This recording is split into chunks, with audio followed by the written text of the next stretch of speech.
விவசாயிகளுக்கு ஆதரவாக இளைஞர்கள் ஒன்று கூடி மாபெரும் போராட்டத்தை நடத்த திட்டமிட்டிருப்பதாக வெளியான தகவலை தொடர்ந்து கோவை வஉசி மைதானத்தில் பலத்த போலீஸ் பாதுகாப்பு போடப்பட்டுள்ளது. இதுகுறித்து நமது செய்தியாளர் சுரேஷ் அளித்துள்ள கூடுதல் தகவல்களை இப்போது பார்க்கலாம்.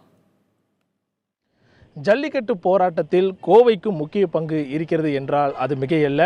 அந்த வகையில் கோவை வஉசி மைதானம் இந்த ஜல்லிக்கட்டு போராட்டத்தின் போது அந்த போராட்ட வரலாற்றில் அந்த இடங்களில் முக்கிய இடம் வகித்தது.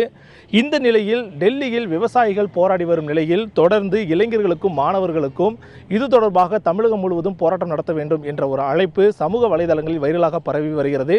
இந்த நிலையில் சென்னை மெரினாவிலும் பலத்த போலீஸ் பாதுகாப்பு போடப்பட்டுள்ள நிலையில் கோவையிலும் தற்பொழுது வஉசி மைதானத்திற்கு போலீஸ் பாதுகாப்பு போடப்பட்டுள்ளது.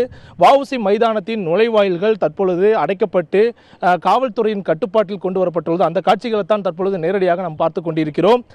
கோவை வஉசி மைதானத்திலும் இளைஞர்கள் மாணவர்கள் ஒன்றிணைந்து விவசாயிகளுக்கு ஆதரவாக போராட்டம் நடத்துவார்கள் என்ற ஒரு தகவல் அதிகமாக பரவி வரும் நிலையில் முன்னெச்சரிக்கை நடவடிக்கையாக தற்பொழுது காவல்துறையினர் இந்த வஉசி மைதானத்தின் நுழைவாயில்களில் தடுப்புகளை கொண்டு அடைத்து அங்கு பாதுகாப்பு பணியில் ஈடுபட்டு வராங்க.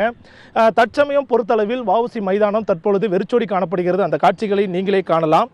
வஉசி மைதானத்தில் வழக்கமாக இந்த நேரங்களில் அதிகப்படியான மாணவர்கள் மற்றும் பொதுமக்கள் அதிகமானோர் இங்கே வந்து உட்கார்ந்து அமர்ந்து செல்வது வழக்கமாக இருந்து வரும்.